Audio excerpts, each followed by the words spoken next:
untuk kelas A dan B ya. Iya, Pak.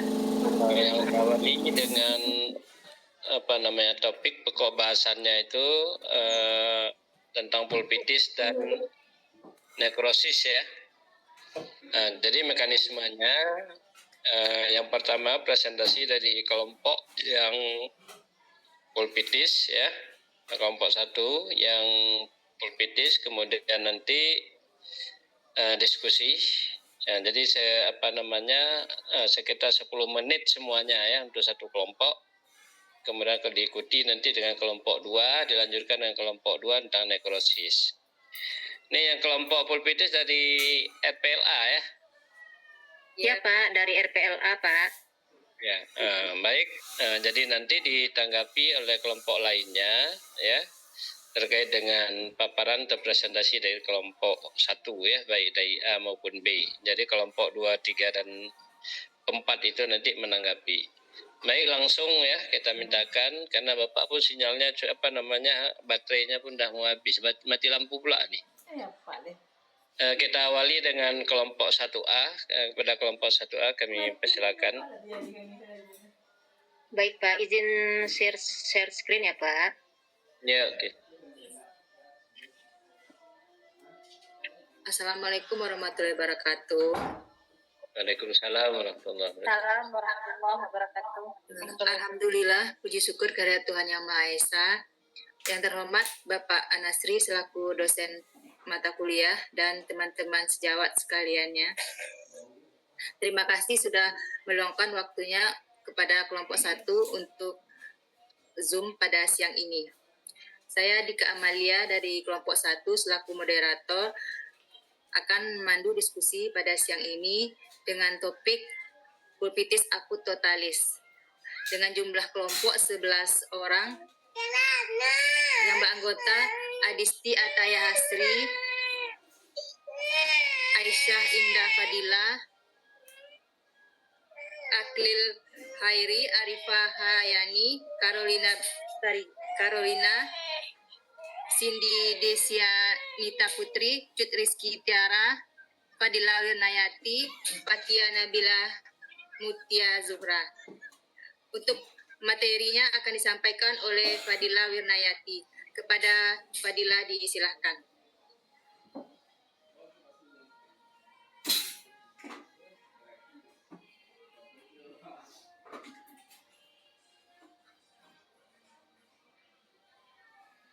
Ya, terima kasih kepada moderator. Baik, saya Fadila akan menerangkan mengenai tentang pulpitis akut totalis.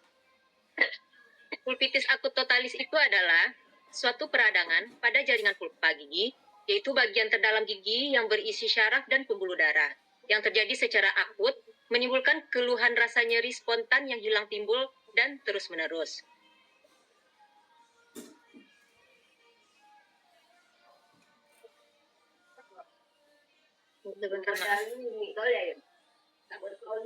Lalu, apa penyebab dari pulpitis totalis akut ini?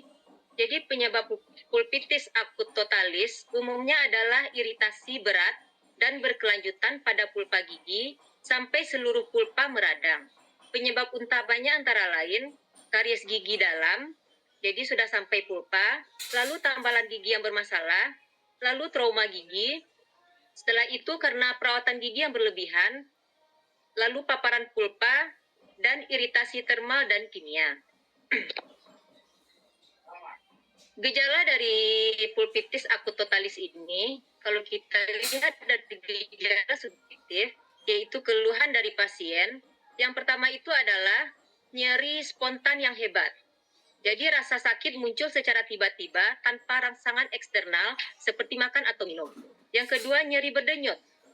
Jadi di sini intensitas nyeri sangat tinggi, berdenyut-denyut dan dapat menjalar ke kepala, telinga atau rahang. Yang ketiga, jadi nyeri ini tetap berlangsung lama, bisa menit hingga jam, meskipun rangsangan panas atau dingin sudah dihilangkan. Yang keempat yaitu lebih sakit saat berbaring.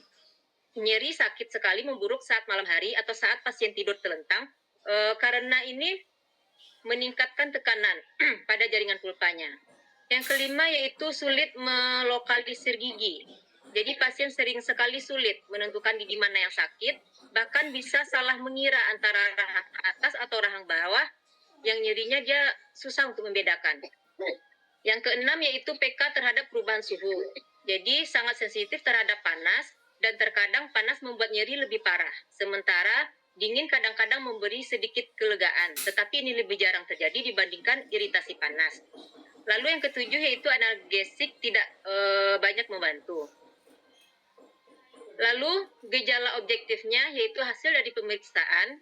Yang pertama pemeriksaan intraoral.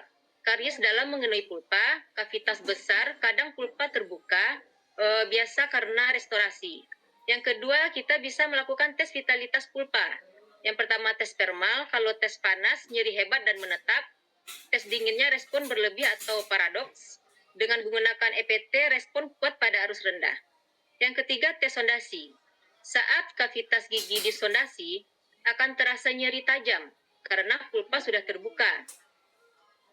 Dan ini bisa tidak kita lakukan ya, karena bisa menyakiti pasien. Lalu tes perkusi. Pada tahap awal, pulpitis totalis, perkusi mungkin negatif. Namun jika peradangan sudah menyebar ke jaringan apikal, perkusi ini bisa menjadi positif. Gejala yang kelima yaitu pemeriksaan radiografi atau ronsen. Terlihat gambaran karies yang dalam yang telah menembus atap pulpa atau berdekatan dengan ruang pulpa. Jaringan apikal biasanya masih normal, kecuali infeksi sudah menjalar ke jaringan gigi. Lalu yang keenam, gigi mungkin terlihat berubah warna. Gigi bisa tampak sedikit lebih gelap karena nekrosis atau kematian mulai terjadi di beberapa bagian pulpa, meskipun secara keseluruhan masih vital. Lalu apa tindakan emergensinya? Jadi tujuan kita melakukan tindakan emergensi ini adalah yang pertama yaitu menghilangkan nyeri. Yang kedua kita menurunkan tekanan intrapulpa. Lalu yang ketiga menghentikan progres inflamasi. Yang keempat mempersiapkan perawatan definitif. Lalu penata laksananya yaitu tindakan yang bisa kita lakukan pada pulpitis totalis ini yaitu pilihan utamanya adalah pulpektomi emergensi. Jadi itu langkah-langkahnya. Yang pertama anestesi, lalu isolasi, akses kavitas, ekstripasi seluruh jaringan pulpa, irigasi, lalu medikasi intrakanal, setelah itu tambalan sementara, lalu rencana perawatan saluran akar lekak. Alternatif tindakan emergensi yang kita lakukan bisa juga dengan pulpotomi sementara, jadi kasus tertentu. Lalu bisa dengan dressing sedatif, yaitu menggunakan ejonal. Bisa juga analgesik sistemik seperti ibuprofen atau paracetamol. Bisa juga kita memberikan antibiotik bila indikasi sistemik. Kita berikan contoh kasus ya. Jadi identitas pasien yaitu laki-laki 35 tahun dengan keluhan nyeri hebat gigi belakang kiri bawah. Keluhan utamanya nyeri berdenyut, muncul spontan, bertambah saat malam, nyeri lama setelah minum panas. Lalu pemeriksaannya ditemui yaitu pemeriksaan klinis gigi 36 karies profunda. Nyeri hebat saat tes panas, nyeri tidak hilang lebih dari 30 detik. Dari radiografi, karies mencapai pulpa, tidak tampak lesi periapikal. Ini bisa kita diagnosis yaitu pulpitis akut totalis gigi 36. Jadi penata laksanaan kasus pulpitis akut ini yaitu dilakukan pulpektomi emergensi, ekstripasi jaringan pulpa, irigasi dan medikasi intrakanal, tambalan sementara, lalu pasien bebas nyeri pasca perawatan. Jadi kesimpulannya adalah pulpitis akut totalis adalah kondisi irreversibel. Lalu ditandai nyeri spontan hebat dan menetap. Penyebab utamanya adalah karies profunda. Tindakan emergensi terbaik adalah pulpektomi. Penanganan cepat mencegah nekrosis adalah komplikasi. Sekian paparan dari saya. Salah dan janggal, saya mohon maaf. Assalamualaikum warahmatullahi wabarakatuh. Waalaikumsalam warahmatullahi wabarakatuh. Silakan diambil alih sama moderator ya untuk memandu diskusi dari kelompok 1A. Kepada teman-teman, jika ada yang ingin ditanyakan atau boleh ditanggapi tentang materi pulpitis akut totalis ini, silahkan.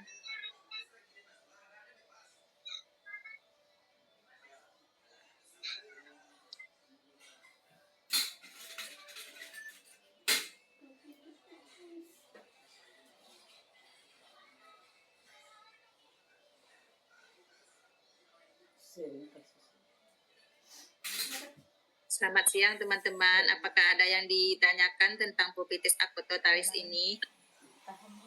Assalamualaikum Kak, Ya, izin bertanya Kak. Silakan Taski. Kak, itu kan untuk emergensi pulpitis kronis itu kan yang aku itu kan dengan melakukan pulpatektomi kan. Nah, kalau misalnya kita di puskesmas itu untuk emergensinya untuk pulpitis akut itu gimana Kak? Sedangkan kan kita tidak bisa di puskesmas untuk pulpatektomi. Terima kasih Kak. Apakah ada pertanyaan lain? Silahkan. Assalamualaikum Kak. Ya, silahkan. Saya mau bertanya Kak. Ini Kak, perawatan yang berlebihan tuh contohnya seperti apa tuh Kak? Nah, ada dibilang dari itu perawatan yang berlebihan. Oh, maksudnya perawatan yang berlebihan. Iya. Terima kasih Kak, itu aja Kak.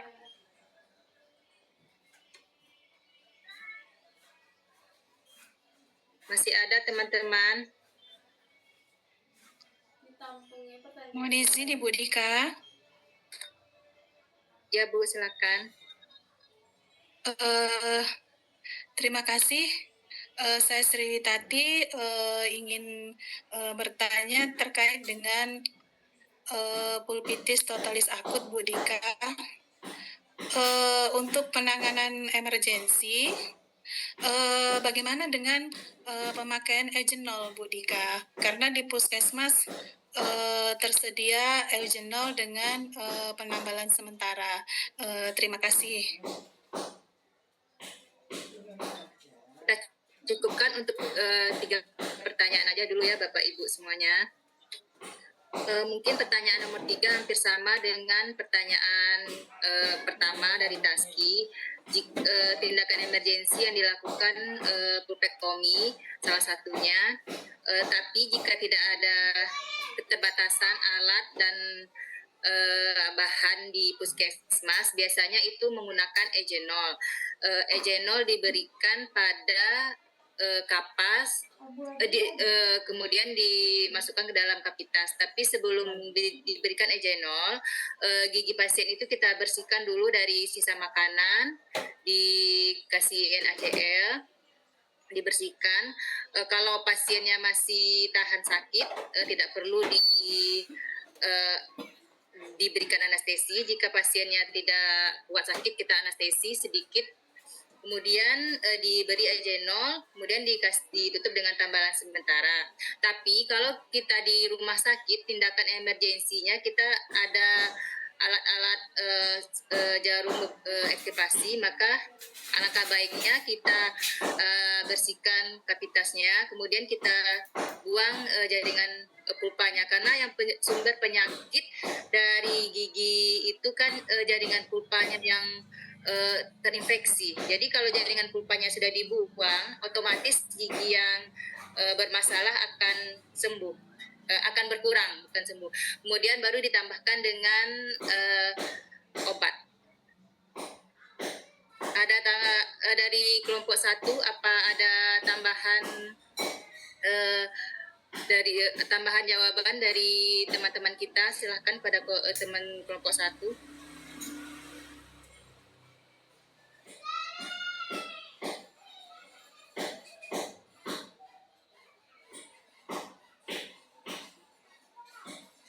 Kemudian saya akan coba menjawab pertanyaan yang nomor 2 dari Bapak Lutfi untuk perawatan yang berlebihan. Perawatan yang berlebihan maksudnya di sini misalnya kita melakukan perawatan yang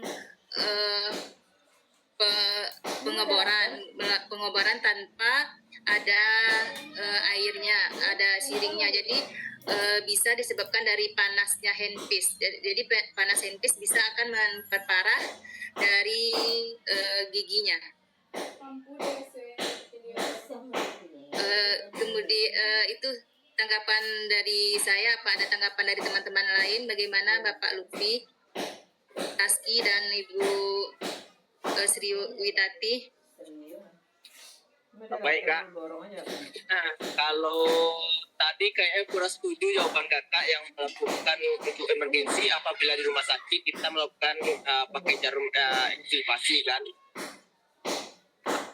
Saya tahu Taski biasanya kalau di rumah sakit kalau yang udah akut ya kak ya, biasanya dia devitalisasi dulu, dikasih devit dulu, biasanya dimatikan dulu biasanya. Tapi kalau di puskesmas itu yang bingung kak, soalnya kemarin kalau yang akut itu dicoba dikasih ejenol, kemudian ditutup sama kapas aja tanpa kapal sementara, pasiennya masih sakit kak.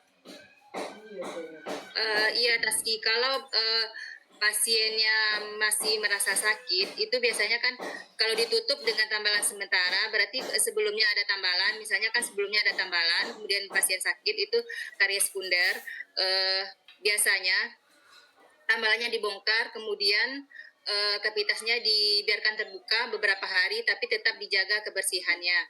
Kemudian kalau untuk pembuangan jaringan pulpanya, itu kalau pasiennya tidak sanggup untuk menahan rasa sakitnya, biasanya dibersihkan kavitasnya ada dulu, dikasih ejenol. Tapi alangkah lebih sehatnya kalau jaringan pulpanya keluar. Ya, terima kasih. Bagaimana Taski? Baik kak, makasih kak.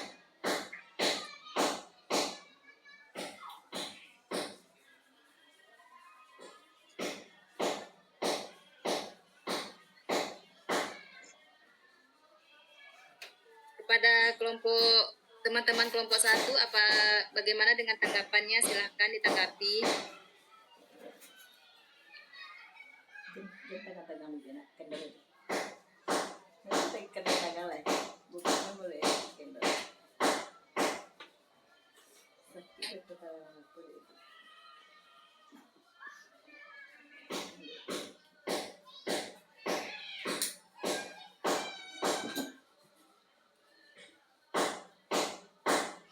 Silakan ditambah kelompok 1. Kalau tidak ada, dibuka sesi kedua kalau masih ada waktu. Assalamualaikum Pak. Waalaikumsalam. Silakan. Izin kelompok 1 bertanya. Kita sekarang belajarkan kegawat daruratan tentang pulpitis akut. Kemarin Bapak sudah menjelaskan apa itu yang gawat, apa itu yang darurat. Nah, pulpitis akut apakah gawat atau darurat? Itu yang pertama. Yang kedua, perawatan pulpektomi apakah efektif untuk seorang pasien dengan keluhan pulpitis akut? Karena pengalaman kami di Pengemas, kadang-kadang orang setelah pulpektomi juga masih mengalami kesakitan. Kita tidak tahu apakah perawatan kita tidak berhasil atau bagaimana. Terima kasih Pak. Terima kasih kelompok 1.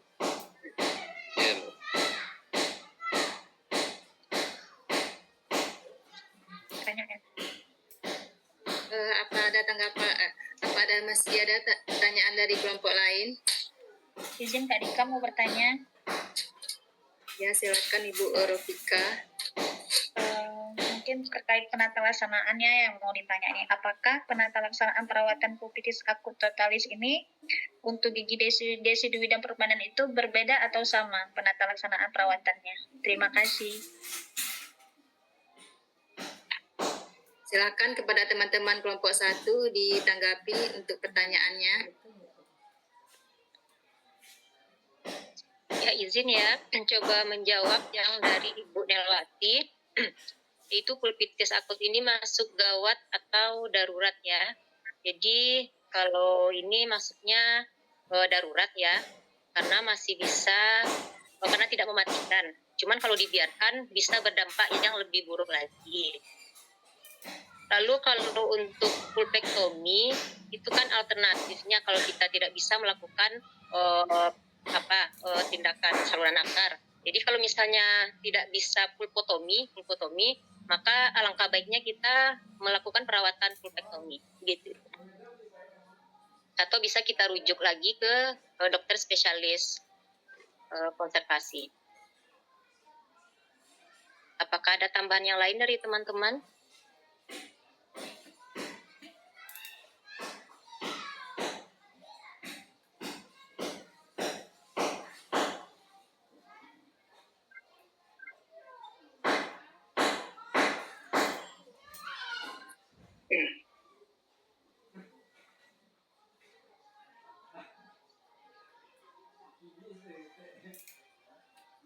Ya, kelompok 1 silakan dibantu.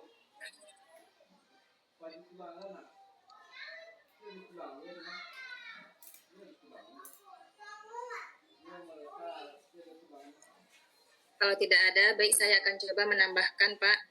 Untuk pertanyaan dari Ibu Rofika, apakah sama perawatan penanganan emergensi pada pasien dewasa dengan pasien anak-anak? Pada dasarnya itu perawatannya sama karena sama-sama pulpitis. Sama-sama dibersihkan kavitasnya, sama-sama diberi ejenol. Mungkin perbedaannya pada pasien anak itu mungkin untuk penggunaan pengoboran. Kalau anak itu ada rasa takut, biasanya giginya tidak dibersihkan dengan bor. Biasanya dibersihkan dengan alat sederhana. Kalau anaknya berani dan mau dilakukan pembersihan kavitas dengan bor, dilakukan pengoboran.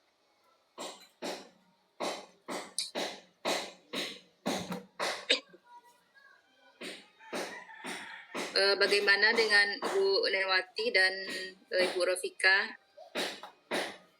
Ya, terima kasih, Eka. Masih ada?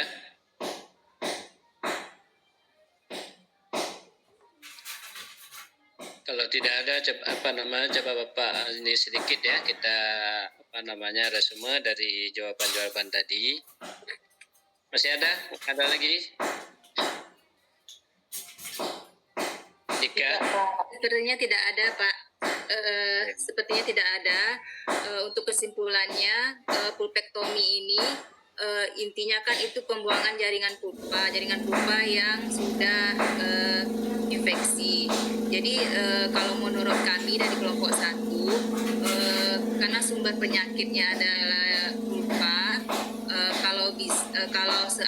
sebaiknya sumber penyakitnya dibuang dulu baru dilakukan perawatan. Kemudian untuk penjelasan lebih lengkap kita dengarkan dari Bapak Nasri. Kepada Bapak disilahkan Pak. Baik, terima kasih kepada Monika ya, dan Bapak Ibu ya, teman-teman sejawat. Terkait dan perlu kita ingat, yang pertama kita bagaimana kita melakukan tindakan emergensi ya, bukan tindakan perawatan sebenarnya. Jadi tindakan emergensi sesuai dengan amanat Permenkes nomor 20 tahun 2016 ya. Nah itu. Nah, jadi kita kan boleh menangani emergensi pada pengurangan rasa sakit ya, pada kasus-kasus kegawat dauratan itu yang sifatnya mengurangi rasa sakit. Nah, jadi terkait dengan perawatan lebih lanjut ini kita sesuaikan dengan kewenangan masing-masing gitu. Misalnya setelah kita lakukan tindakan emergensi pada kasus pulpitis tadi, maka tindakan selanjutnya apa yang harus kita lakukan yang sesuai dengan kewenangan kita. Nah, memang kalau di Puskesmas karena kita sudah terbiasa melakukan dulu ya kasus-kasus emergensi atau perawatan itu, pulpitis itu biasa dilakukan juga oleh DGM ya. Namun sekarang kalau dengan sistem BPJS ini, jangankan untuk TGM, ya untuk dokter umum saja kan sudah tidak bisa dilakukan lagi di puskesmas. Nah, seperti kata tadi Lutfi, ya, Lutfi tadi atau siapa tadi yang Taski, ya. Nah, itu kan tidak bisa dilakukan lagi di puskesmas dengan tindakan-tindakan untuk pulpektomi. Nah, sebenarnya yang dimaksud oleh Ibu Dika tadi tindakan pulpektomi dalam rangka emergensi, ya, dalam rangka emergensi saja. Nah, dalam arti kalau untuk perawatan selanjutnya, kalau sistem atau metode BPJS sekarang ini kan harus dirujuk ke rumah sakit. Jadi yang pertama itu yang kita ingat, ini kita nanti bicara tentang penanganan emergensi. Jadi bukan tindakan perawatan terkait dengan kasus-kasus yang walaupun dia itu emergensi, tapi tindakan selanjutnya itu sudah dikategori bukan lagi emergensi, ya. Kalau sudah tindakan emergensi sudah diambil. Nah, jadi yang pertama sekali kita pahami nanti tentu saja penetapan diagnosa yang pasti dulu dari kasus-kasus tersebut, ya katakanlah pulpitis akut. Kemudian bagaimana kita melakukan penatalaksanaan rasa sakit dan inflamasinya. Nah, kemudian instruksi apa yang mesti kita berikan, ya, pasca perawatan. Nah, kemudian apa yang dilakukan di rumah, kemudian apa rencana tindak lanjut yang harus diambil oleh pasien. Misal, ya, ketika dia datang dengan kasus pulpitis tadi ke puskesmas, tentu kita diagnosa. Nah, karena sakit yang sama atau hampir sama itu kan bisa ke pulpitis akut, bisa juga nekrosis, ya, dengan subakut yang tertutup itu dia rasa sakitnya hampir sama sebenarnya. Ya, pulpa tertutup dengan gigi nekrosis itu pulpa tertutup sehingga gasnya itu nggak bisa keluar sehingga menekan saraf sekelilingnya. Nah, itu rasa sakit yang timbul tidak jauh berbeda dengan pulpitis akut. Maka penentuan diagnosis yang tepat itu penting, ya. Yang penting dia. Sehingga nanti akan berbeda penanganannya antara pulpitis akut dengan nekrosis itu. Yang satu mungkin ditutup, yang satu mungkin dibuka, ya. Nah, itu. Nah, kalau memang ada berbagai macam cara penanganan rasa sakitnya, yang pertama tadi itu kan dianestesi, ya, atau diamputasi dengan cara pulpektomi, ya. Itu diambil sekalian pada saat bersamaan pulpanya.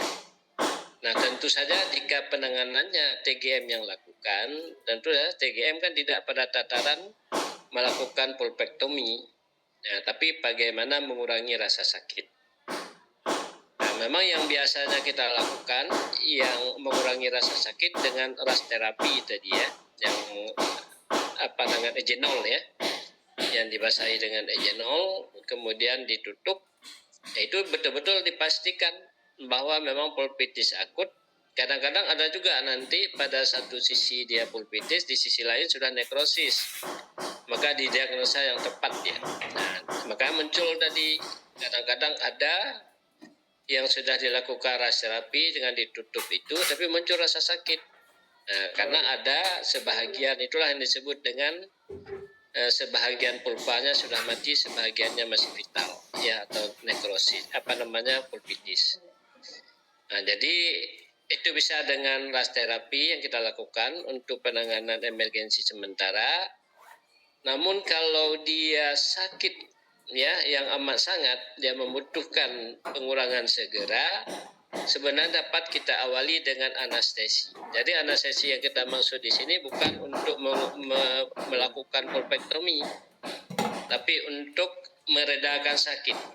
Nah, tapi pastikan, ya, bahwa pasien yang kita anestesi itu betul-betul tidak ada kontraindikasi terhadap bahan anestesikum yang kita berikan atau adrenalin. Nah, jadi sifatnya dengan mati rasa itu dia terjadi pengurangan rasa sakit sesegera mungkin. Nah, setelah pengurangan rasa sakit itu baru kita lakukan tindakan pembersihan kariesnya untuk kita lakukan ras terapi. Kemudian kita tutup, ya, seiring dengan berkurangnya anestesia atau rasa kebas yang ada itu pada pasien, itu nanti akan diikuti dengan kerja ya, obat-obatan secara lokal yang ejenol yang kita berikan tadi ya. Nah, jadi katakanlah setelah nanti 15 menit ini Pak mulai terjadi pengurangan anestesia atau rasa kebas, nah itu akan diikuti dengan jalannya obat secara lokal, itu ras terapi. Kemudian diberikan obat-obat analgetik dan antibiotik. Jadi kita ingat kalau sudah dia pulpitis akut ya, pulpitis akut totalis itu sudah pasti trias gejala dia. Nah, jadi ya sakit berdenyut, sakit dengan periodontitis, dan sakit terradiasi. Nah, jadi kalau sakit dia dengan pulpitis menandakan adanya inflamasi ya atau periodontitis. Ya, jadi ada perluasan peradangan pada apek gigi. Nah, jadi di situ sudah dibutuhkan antibiotik. Jadi tidak cukup lagi dengan kita berikan analgetik saja. Nah, jadi untuk setelah itu baru nanti kita kita instruksikan bagaimana obat itu diminum ya, kemudian apa yang harus dilakukan di rumah. Misal seandainya itu ruang karies tadi atau pulpitis itu sudah kita tutup, namun terjadi rasa sakit yang amat sangat dan terus menerus, maka kita instruksikan untuk dibuka ya. Kita takutkan tadi ada yang disampaikan oleh siapa tadi ya, yang pertama itu bisa sakit setelah ditutup gitu. Nah, karena antara sakit nekrosis subakut itu ya dengan sakit pulpitis itu tidak jauh berbeda nanti dia. Nah, jadi dia harus kita instruksikan ke pasien. Nah, seandainya memang nanti penanganan tindakan emergensi kita sudah reda, rasa sakitnya sudah reda, maka tindakan rencana selanjutnya kita sampaikan bahwa pasien itu harus dilakukan kalau untuk perawatan misalnya. Nah, jadi kalau perawatan, kalau kita praktik mandiri, maka secara kewenangan kita rujuk ya ke dokter gigi misalnya. Kalau sekarang kan dokter gigi spesialis malahan ya, spesialis konser namanya, atau ke rumah sakit.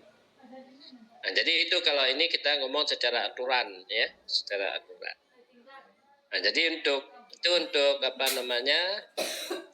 kasus ya pulpitis akut tadi.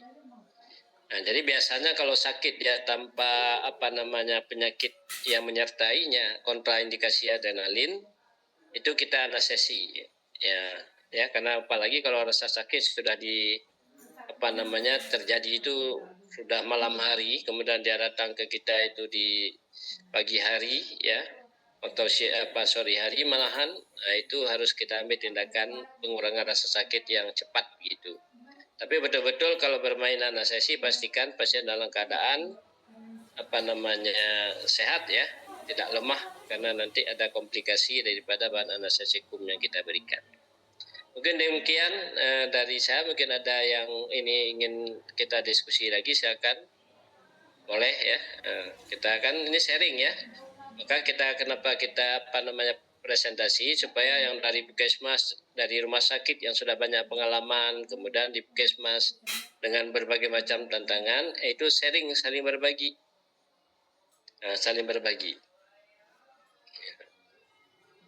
Jadi memang kalau yang sifatnya dulu, kalau kita Puskesmas bisa menangani itu pulpektomi ya, perawatan saluran akar, ya kalau biasanya memang dilakukan depitalisasi dulu begitu. Tapi kalau zaman sekarang lebih depitalisasi efeknya itu arsen juga berdampak negatif. Ya, ditakut terjadinya pencairan dan peleburan daripada arsen, itu sangat berbahaya. Orang cenderung lebih aman melakukan tindakan pulpektomi kalau perawatan bisa dilakukan di Puskesmas langsung ya. Jadi tindakan yang cepat memang diambil itunya. Tapi kalau disertai dengan trias gejala tadi, di mana infeksi meluas pada melalui apikal, foramen apikal itu ke apek gigi, itu tidak serta merta hilang dia dengan pulpektomi, kecuali dengan efek anestesinya ya. kemudian disertai nanti dengan perawatan obat-obat yang diberikan. Nah, memang itu lebih cepat sebenarnya jalan paling ibaratnya itu jalan potong ya. Itu pulpektomi itu lebih singkat ya perawatannya dibandingkan dengan mumifikasi. Mungkin demikian. Mungkin ada mau diskusi tentang pengalaman silakan ya.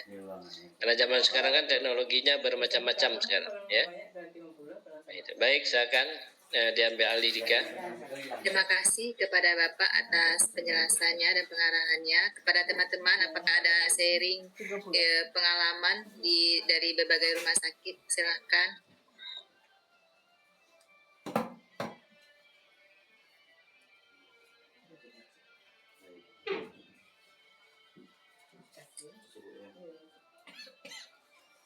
Jika tidak ada, maka presentasi dari kelompok 1 kita cukupkan. Mungkin sedikit ini yang dari perawatan pulpektomi ini untuk gigi susu dan gigi permanen sama ya, yang dia pada gigi banyak. Jadi itu jadi begitu penanganannya itu harus berbeda ya. Yang pertama penanganannya berbeda Pak, peralatan yang digunakan mungkin berbeda Pak. Mungkin pada anak tidak untuk penanganannya tidak memakai bor Pak. Ya, karena obat-obatan juga harus dipertimbangkan terkait dengan masa pergantian ya. Misal dia sudah terjadi resorpsi, itu tidak bisa dilakukan lagi umpamanya ya. Karena obat yang diberikan itu bisa berefek pada gigi permanen gitu ya. Jadi dilihat juga kalau dia masanya sudah dekat erupsi, ya katakanlah kalau dia untuk gigi misalnya molar 1 itu kan erupsi sekitar 10-11 tahun ya, itu akan diganti oleh premolar. Maka juga sudah mendekati usia umur seperti itu harus sangat hati-hati, harus diperhatikan ya. Nah, jadi betul-betul dilihat ya, kadang-kadang tinggal 1/3 akarnya lagi nanti kita lakukan. Karena dia dengan obat-obatan sterilisasi saja dia bisa berefek pada gigi permanen gitu. Yes. Demikian. Iya Pak, tambahan juga Pak, sharing pengalaman saya Pak. Biasanya kalau pada pasien anak Pak, ini mungkin yang saya lihat ya Pak, biasanya dokter itu ada sejenis obat yang dia selain dari egenol nanti diselipkan sama dokter itu Pak, CAOH Pak. CAOH itu adalah obat untuk perangsangnya Pak. Jadi biar anak ini timbul jaringan barunya, ada yang menyelipkan sedikit CAOH Pak. Ya, yang dirangsang itu kan kalau ya screen dentis sekunder. Ya, dentis sekundernya Pak. Nah, kalau yang untuk itu kan masih dalam tataran dia untuk indikasi palcapping ya, kalau untuk yang tadi itu ya. Iya Pak. Kalau palcapping ketika kita melakukan pengeboran yang berlebihan itu yang juga ada yang berlebihan masuk ke dalam itu ya. Ketika perawatan palcapping sehingga terjadi perforasi sehingga mengakibatkan terjadi direct kan. Jadi perforasi itu juga berakibat pada pulpektomi akhirnya ya, karena rencananya kan mau dibuang jaringan karies bagian dalam, tahu-tahu terjadi perforasi ya, mau tidak mau kan harus dilakukan perawatan saluran nekar ya, atau endodontik gitu ya. Ya oke, silakan. Yuk. Nah, ditutup aja Bu Dika, kalau sudah nggak ada lagi lanjutkan dengan kelompok 1B ya. Sekian presentasi dari kelompok 1. Terima kasih atas perhatian dan arahannya Pak. Terlebih dan terkurang kami dari kelompok 1 mohon maaf. Assalamualaikum warahmatullahi wabarakatuh. Waalaikumsalam warahmatullahi wabarakatuh.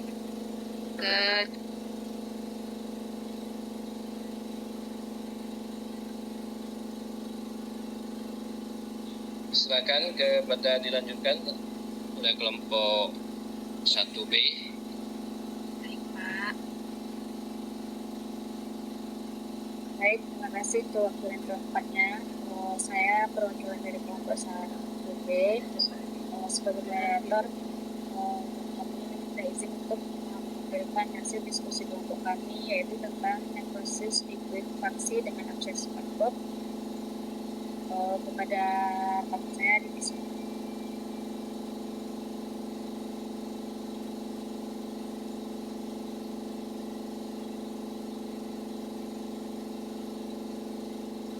Assalamualaikum warahmatullahi wabarakatuh. Baik, kita membahas tentang nekrosis lekuid dengan abses subakut.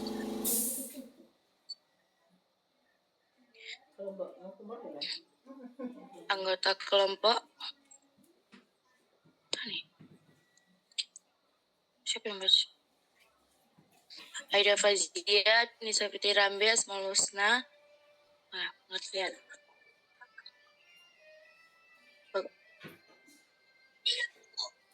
Asmaul Husna Liza, Desi Maulida, Inisa Ulbarit, Dewi Morana Sution, Eva Nomirza, Farah Safila Azhari, Babi Yolanda Putri, Hikmah Rizka Nisa, Surya Fatima Indra.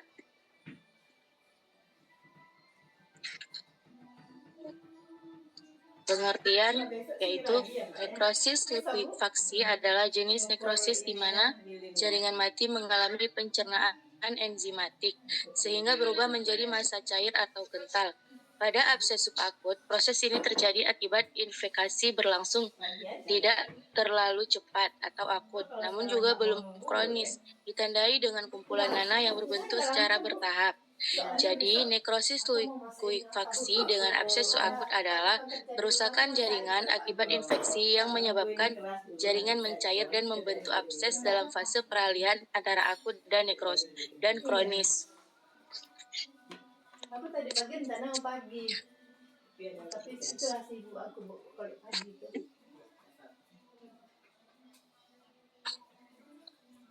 Lanjut, Kak.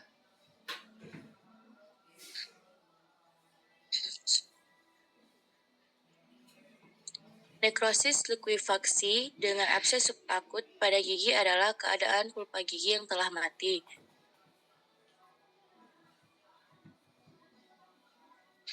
Kak, belum.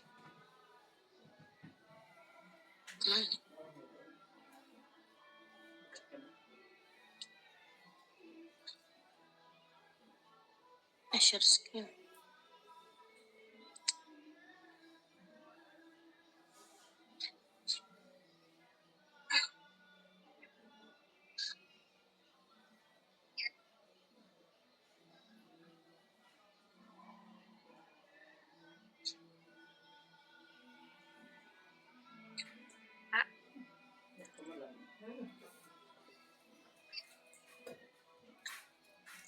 Nekrosis likuifaksi dengan abses subakut pada gigi adalah keadaan pulpa gigi yang telah mati, di mana jaringan pulpa tersebut mencair karena infeksi bakteri, dan infeksi ini telah keluar dari saluran akar menuju jaringan di sekitar ujung akar gigi, sehingga terbentuk abses atau penumpukan nanah yang berkembang secara perlahan, tidak tiba-tiba dan tidak berlangsung lama seperti kondisi kronis.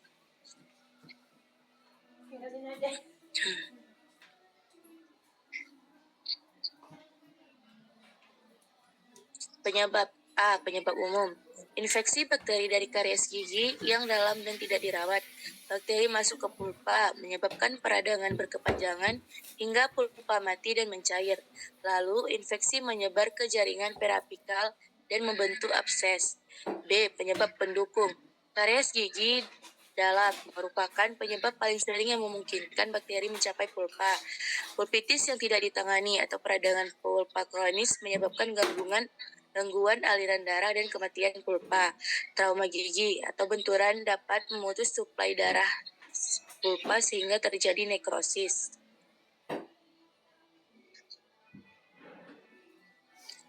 Tambalan bocor atau restorasi lama atau celah tambalan memungkinkan bakteri masuk kembali ke pulpa. Kebersihan mulut yang buruk meningkatkan jumlah bakteri patogen di rongga mulut. Infeksi bakteri anaerob. Bakteri ini berperan dalam proses pencairan jaringan pulpa dan pembentukan nanah.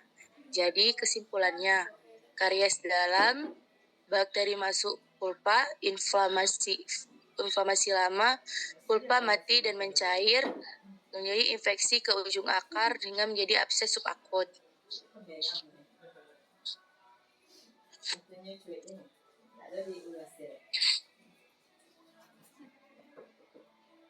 Gejala subjektif, gejala yang dirasakan oleh pasien.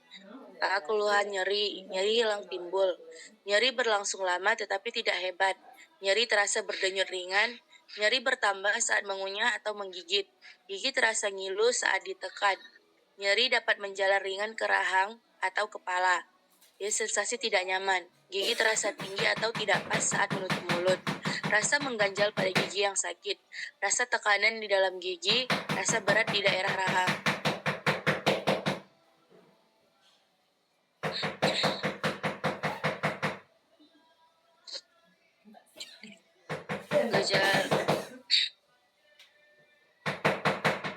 Gejala subjektif, gejala yang dirasakan pasien, keluhan di rongga mulut, bau mulut tidak sedap, rasa pahit atau tidak enak di mulut, kadang keluar cairan berasa tidak enak.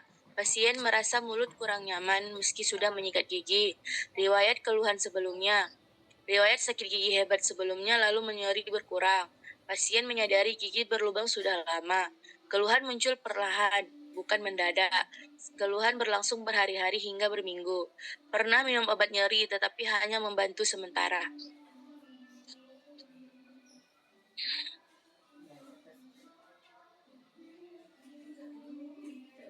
Gejala respon terhadap rangsangan, tidak lagi merasakan nyeri terhadap dingin atau panas, tidak ngilu terhadap makanan manis, keluhan lebih terasa saat mengunyah dibanding rangsangan suhu, terasa nyeri, terasa ada sesuatu yang mengganjal di bagian akar.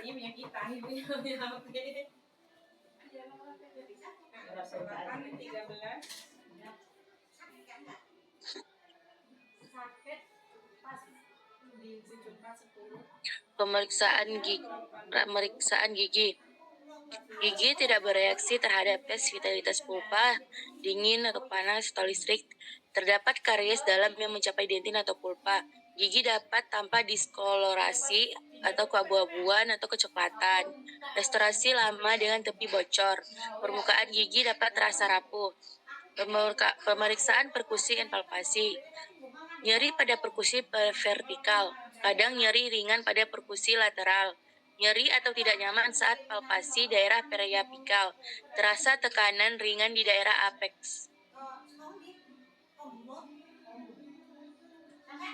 Pemeriksaan jaringan lunak. Pembengkakan ringan sampai dengan sedang pada gigi gingiva sekitar gigi. Gingiva tanpa hiperemis. Konsistensi jaringan dapat terasa fluktuatif ringan. Bisa tampak fistula kecil pada gingiva. Kadang tidak selalu ada. Tekanan pada gingiva dapat mengeluarkan eksudat atau nanah. Pemeriksaan saluran akar. Saat akses kavitas dibuka, keluar cairan keruh atau berbau. Jaringan pulpa tampak mencair dan nekrotik. Bau busuk khas dari saluran akar, tidak terjadi perdarahan dari pulpa. Gejala pemeriksaan radiograf. Pelebaran ligamen periodontal di daerah apex, terlihat radioluminesensi periapikal berbatas tidak tegas. Hilangnya lamina dura, dapat terlihat resorpsi tulang alveolar ringan. Pemeriksaan umum, tidak disertai demam tinggi, tidak ada pembengkakan wajah yang luas, kelenjar getah bening biasanya tidak membesar nyata. Tindakan emergensi, penanganan darurat. Tujuan utama dari tindakan emergensi yaitu menghilangkan rasa sakit dan mengeluarkan sumber infeksi, menghilangkan tekan dan infeksi, membuka akses kavitas gigi, drainase abses melalui saluran akar bila memungkinkan.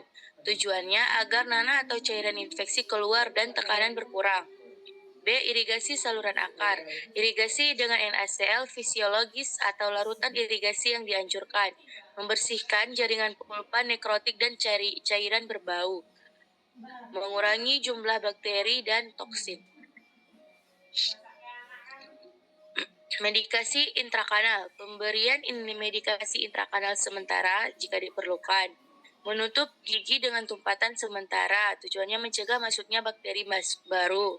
Pemberian obat simptomatik, analgesik untuk mengurangi nyeri, antibiotik hanya bila ada indikasi seperti pembekakan meluas, demam, kelenjar getah bening membesar. Tujuannya pada abses subakut lokal, antibiotik tidak selalu wajib. Evaluasi jaringan sekitar, pemeriksaan pembekakan gingiva dan jaringan periapikal. Bila ada fluktuasi jelas, insisi dan drainase pada jaringan lunak. Edukasi pasien, menjaga kebersihan mulut, tidak mengunyah pada sisi gigi yang sakit. Kontrol ulang sesuai jadwal. Menjelaskan rencana perawatan lanjutan. Tindakan lanjutan setelah tindakan emergensi, perawatan saluran akar sampai selesai, pencabutan gigi bila gigi tidak dapat dipertahankan. Terima kasih. Assalamualaikum warahmatullahi wabarakatuh. Waalaikumsalam warahmatullahi wabarakatuh. Silakan moderator ambil alih ya. Baik, terima kasih kepada Bapak dan rekan-rekan. Selanjutnya sesi tanya jawab kepada Bapak Ibu yang ingin bertanya dipersilakan.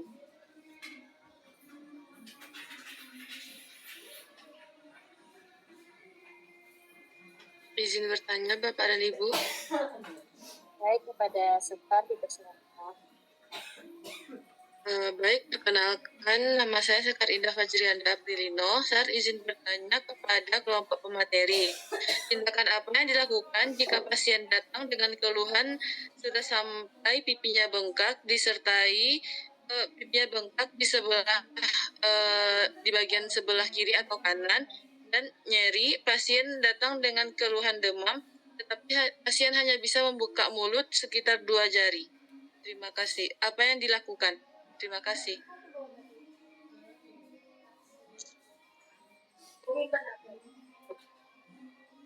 Kepada Sekar, apa boleh diulang kembali pertanyaannya?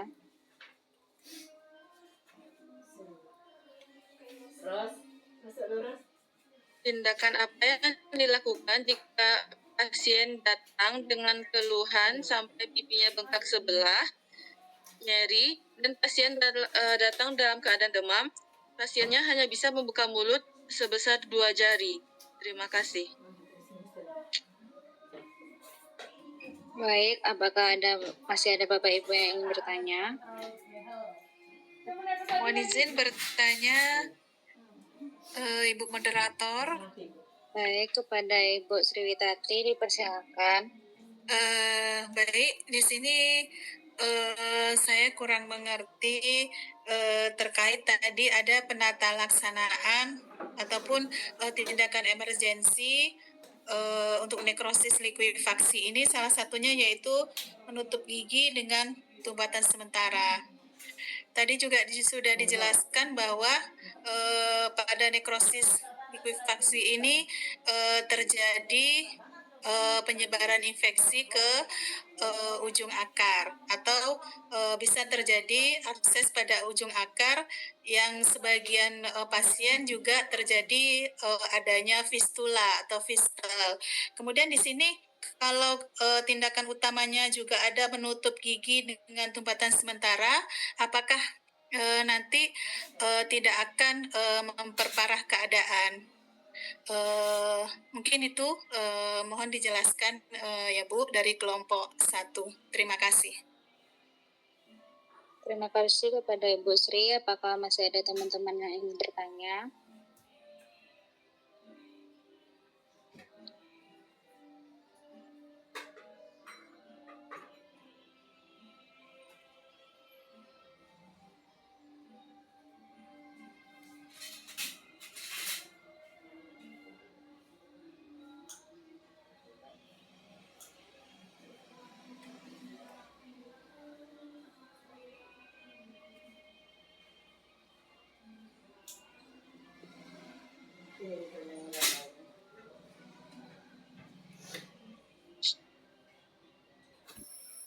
Baik, kami coba diskusikan sebentar Bapak Ibu.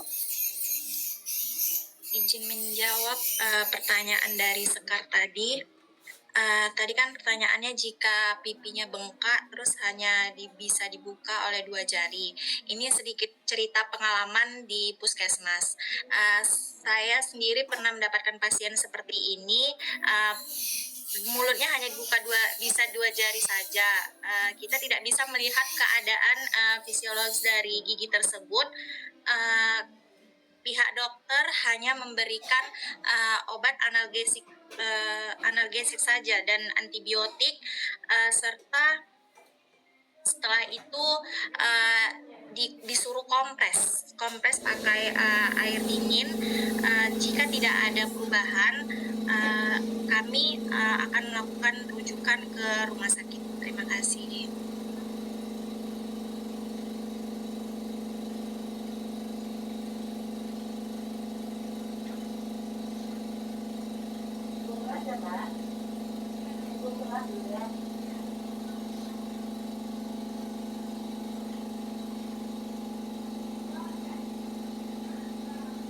Gimana Sekar? Apakah Sekar cukup dengan jawaban yang diberikan oleh Kak Hikmah?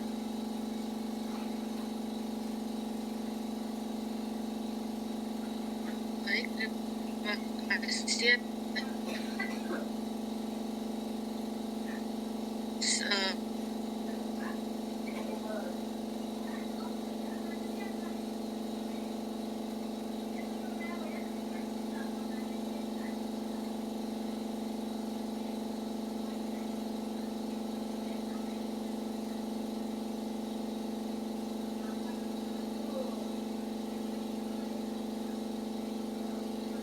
Baik, untuk pertanyaan dari Kak Sri, saya coba sedikit jawab. Di sini kan tadi ada tentang penutupan tempatan sementara untuk mencegah masuknya bakteri. Di sini kan ini termasuk tindakan emergensi bagian medikasi intrakanal, di mana medikasi intrakanal ini merupakan pemberian obat ke dalam saluran setelah dibersihkan gitu. Jadi ini tujuannya untuk sedikit pencegahan atau mengeliminasi bakteri, mengurangi inflamasi dan mencegah infeksi yang berlanjut. Di sini tujuannya juga untuk memenuh dan menekan pertumbuhan bakteri, menurunkan peradangan dan nyeri, membantu penyembuhan jaring apika serta menjaga saluran akar agar tetap steril untuk kunjungan selanjutnya. Mungkin ada teman-teman saya yang ingin membantu atau rekan-rekan yang lain, atau Kakak Sri sudah merasa puas dengan jawaban yang saya berikan?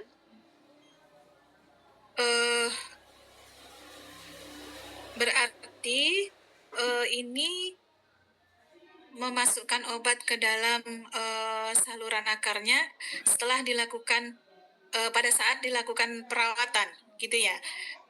Bukan tindakan pertama pasien baru datang dengan keluhan nekrosis likuifaksi untuk yang menutup gigi dengan tambalan sementara ini, Ola. Kan diberi nanti kan obatnya kan Kak, jadi baru dikasih tempatan sementaranya seperti pemberian Agenol juga bisa jadi kayak yang tadi di bagian pulpitis tadi itu Kak. Oh gitu. Iya. Ya, berarti setelah dilakukan perawatan ya, baru dilakukan penutupan sementara. Iya, kan dibersihkan dulu kan Kak. Kadang kan itu kan ibaratnya kan tindakan pertama kita pas waktu pasien datang itu Kak. Nanti bisa juga kalau mau pasiennya diimbangi juga dengan obat di luar seperti antibiotik dan anti nyerinya Kak. Ya, baik. Terima kasih Ola. Sama-sama Kak. Baik, apakah ada Bapak Ibu yang ingin bertanya atau menambahkan jawaban dari kelompok kami atau berbagi sharing tentang pengalamannya?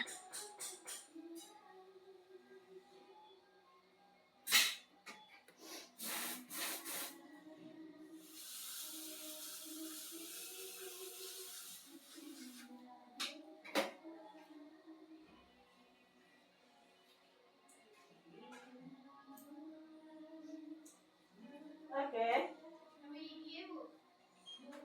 Ada buat kartu ya?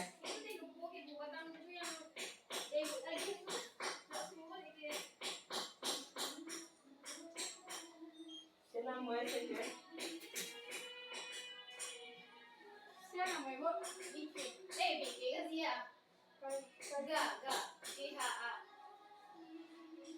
Silakan kalau masih ada yang mau ditambah atau yang ingin ditanyakan.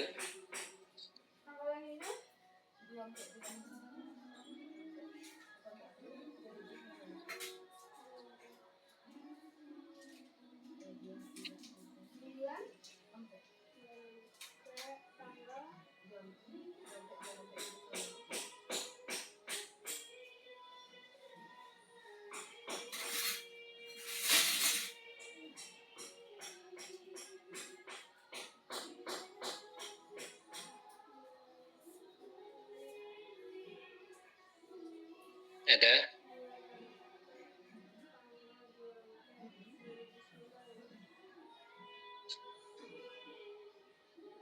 Masih ada, Febri? Apakah ada rekan-rekan lagi yang ingin bertanya atau menambahkan jawaban dari kelompok kami?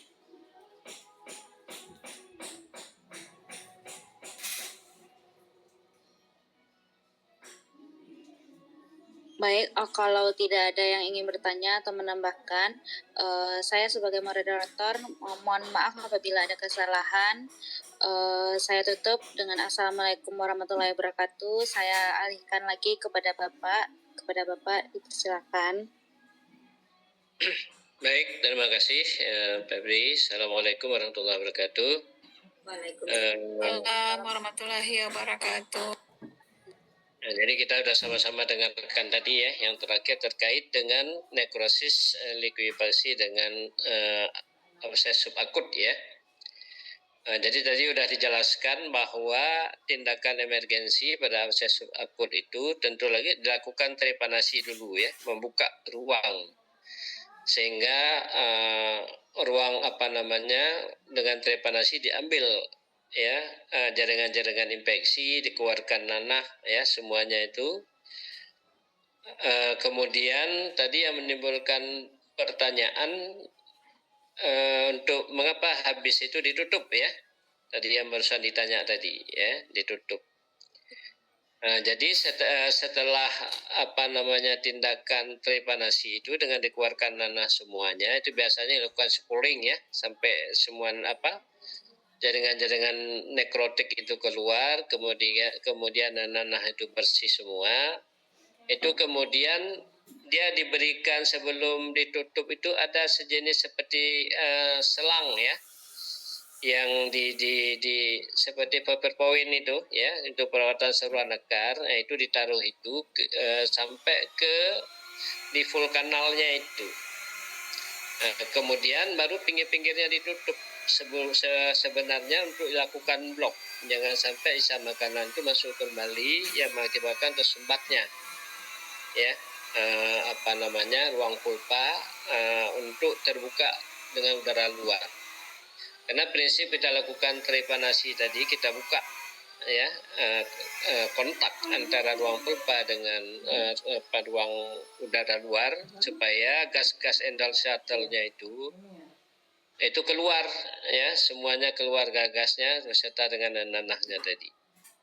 Nah, jadi tentu saja pertanyaannya, kalau segera ditutup itu kan dia tidak serta-merta berakhir pembentukan nanah oleh kuman-kuman anaerob ya, yaitu gas-gas endoshelter yang dihasilkan oleh kuman-kuman anaerob itu nggak serta-merta keluar begitu. Nah, sehingga kalau ditutup memungkinkan terjadinya sumbatan lagi yang mengakibatkan rasa sakit. Makanya tadi sebelum ditutup, atau bahkan ada juga yang sebagian ditutup dulu ya dengan kapit, kemudian diambil sonde, dibuka ya, dilobangi sampai ke full kanalnya kembali. Nah, tapi lebih bagus kita pakai seperti sejenis pipet itu ya, seperti pipet ya, tapi dia seperti PowerPoint nampak dia ada ya, kita masukkan, kemudian sampai kita tutup pinggir-pinggirnya baru kita potong. Jadi nanti ada ruang yang berkontak langsung, jadi kalau ada udara keluar melalui saluran itu. Nah, jadi sambil tentu saja setelah itu kita berikan obat-obatan ya, yang terkait dengan pemulihan infeksinya ya. Nah, jadi penutupannya dalam rangka itu. Jadi untuk menghambat, jangan memudahkan masuk retensi penyangkutnya sisa makanan di dalam karies tersebut ya setelah dibuka. Kemudian terkait dengan pertanyaan Sekar tadi ya, tindakan apa? Saya rasa sudah dijawab tadi. Kalau di tindakan emergensi memang biasanya kalau dia trismus 2 sebenarnya kan masih bisa membuka ya, membuka mulut sedikit ya. Kalau untuk obat-obatan masih bisa diberikan. Ya, kalau toh dia nggak bisa secara tablet, itu bisa diberikan di pakai pipet ya, untuk apakah sirup dan sebagainya.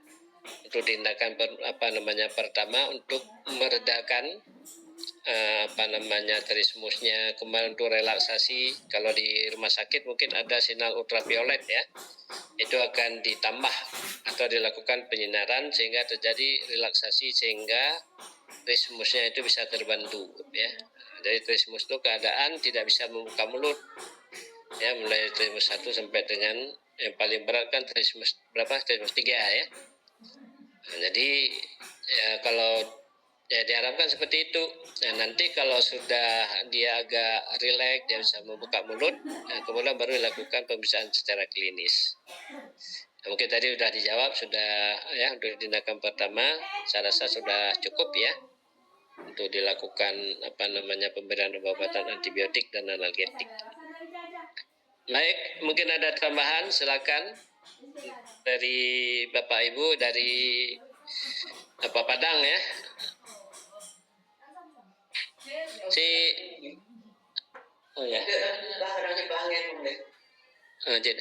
Di Taski dari mana ini Taski, rumah sakit Puskesmas? Taski dari Puskesmas Pak, maaf Pak, tidak bisa video, sinyal lag Pak, sinyalnya agak. Ya. Puskesmas mana itu?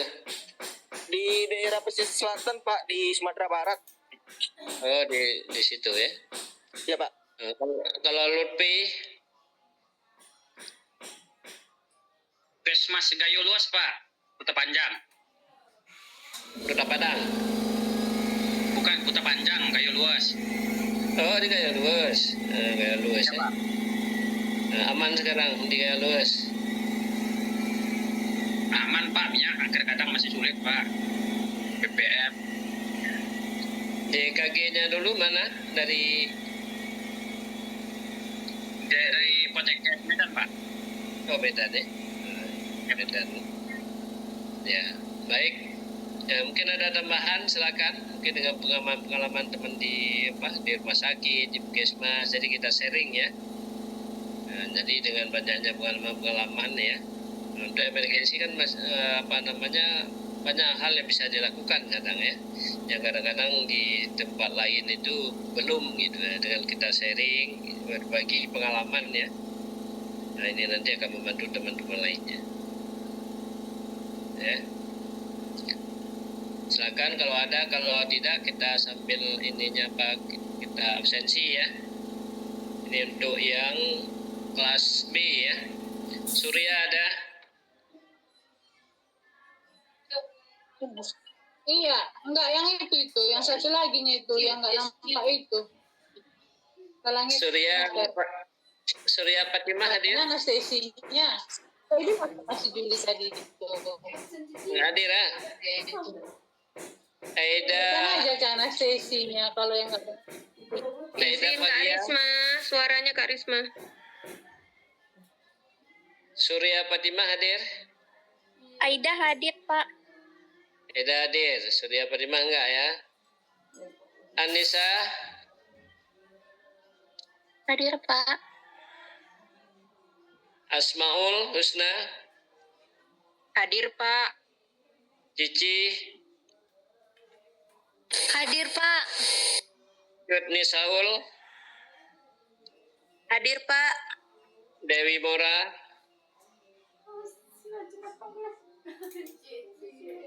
Dewi Mora nggak hadir ya? Eva? Hadir Pak. Farah? Hadir Pak. Febri hadir tadi ya? Iya Pak. Febri hadir. Hikmah Hadir, Pak. Irma Hadir, Pak. Iza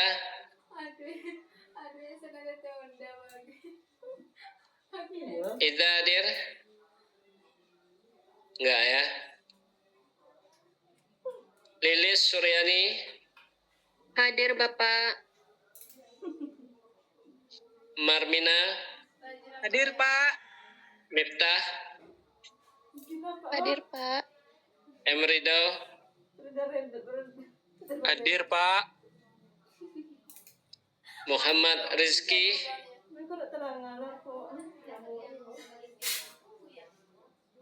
Muhammad Rizki hadir. Hadir, Pak. Mutiara Izzati Mutiara Izzati ada? Enggak hadir ya. Nelwati Nelwati hadir? Pak. Hadir, Pak. Hadir. Ya. Nisa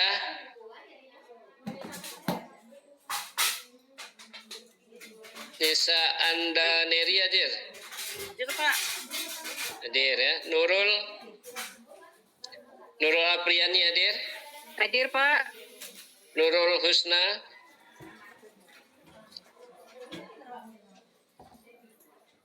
Nurul Husna ada? Nggak hadir ya. Rahil Hadir, Pak. Rahmawati Hadir, Pak. Rizky Hadir, Reki Pak. Reki Rianti Hadir, Pak. Hadir, Pak. Rima Melati Hadir, Pak. Rizkan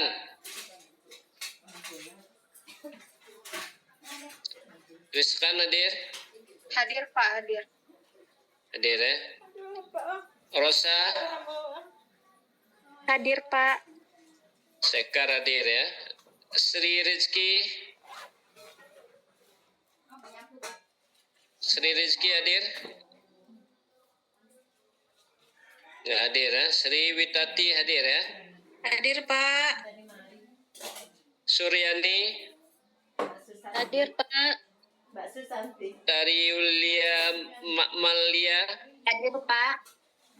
Tazki Triasna Hadir, Pak. Zulfahmi Enggak, Mbak. hadir Pak. Wirda hadir? Wirda tidak hadir ya. Wirda hadir? Yusna Yurna ya, Pak. Yusna tidak hadir. Yurna ya, Pak. Yusna Ningsih Yurna Ningsih, Pak. Hadir, Pak. hadir. Zarrahan Hadir, Pak. Zulfahmi hadir dia. Itu dulu tensinya, Mbak. Baik, sekarang untuk kelas A ya. Pak, Apa Surya Fatima Indra, Pak. siapa? Surya Fatima Indra. Saya ini, Pak, kemarin ngambil cuti RPL 2024 terus lanjut sekarang, Pak. Mbak tenang dulu ya, jangan. Surya Fatimah Indra Asibuan ya. SD. Iya, Pak. Nah, oke. Makasih ya, Pak. Ya.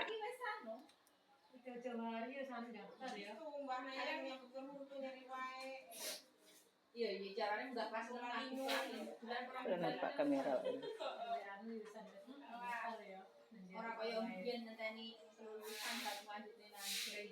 Pak, izin. Iza Muzayana tadi hadir, Pak. Katanya dia terkeluar, nggak bagus jangan.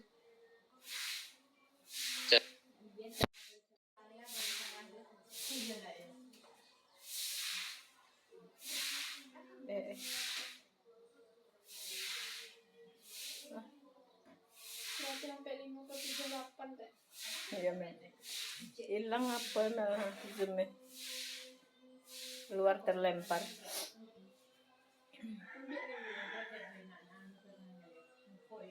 Terlempar ya. Bentar ya Mbak.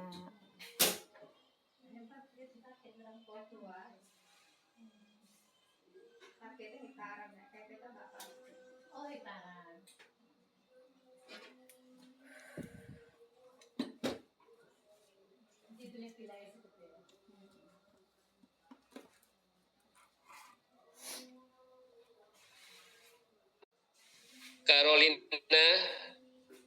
Ini sudah apa? Carolina nggak hadir ya? Cindy, Hadir, Pak.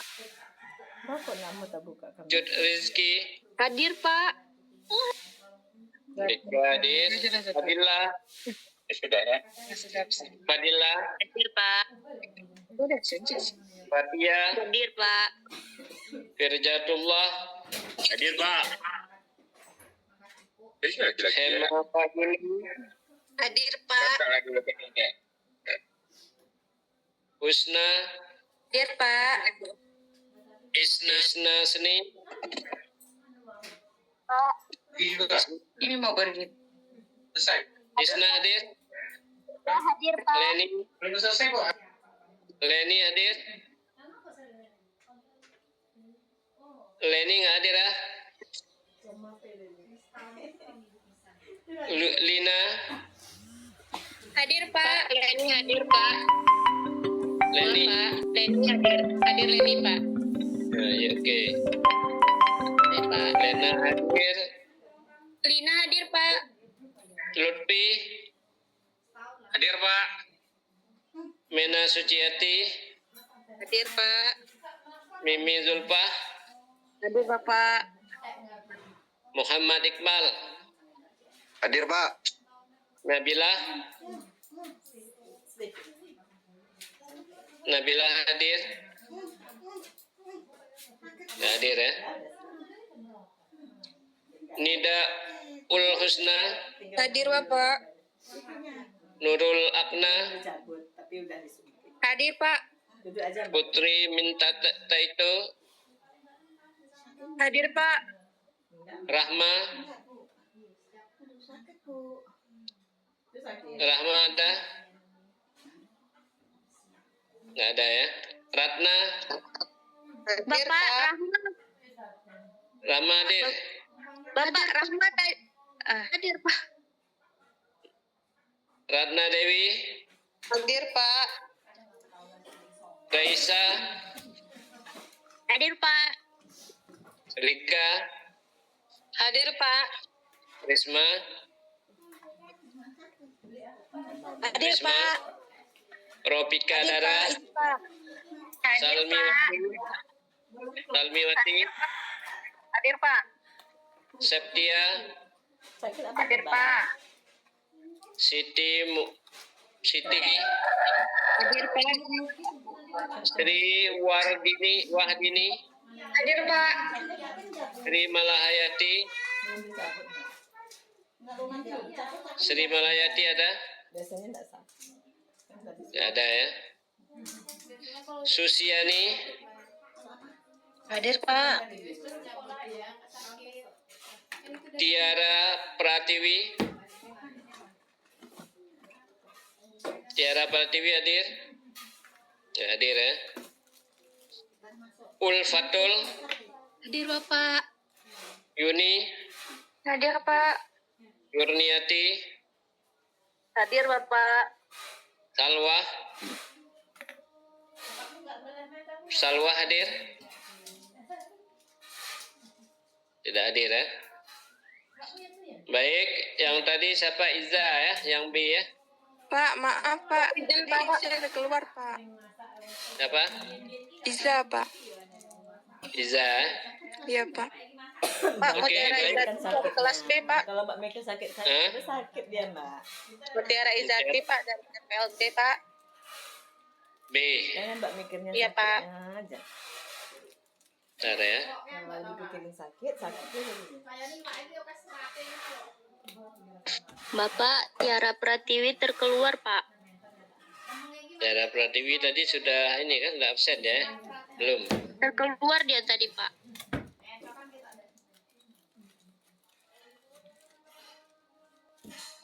Izin Pak, atas nama Nova Delianti belum dipanggil tadi Pak. Siapa? Nova Delianti Pak, kelas A.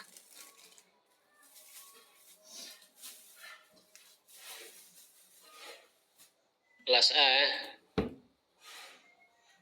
Ya Pak.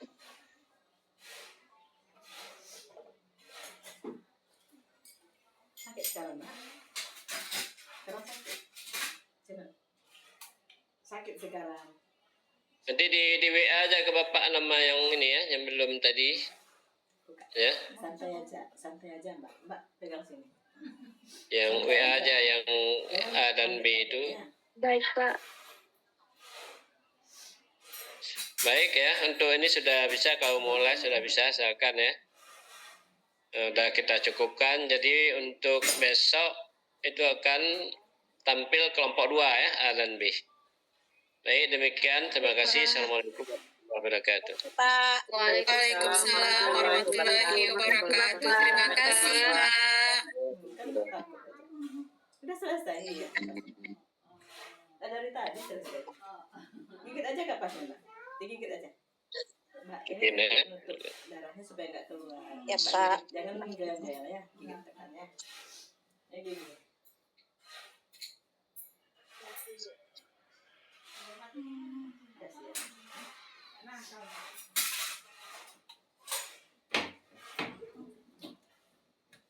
Pusing, Mbak. Enggak, duduk aja.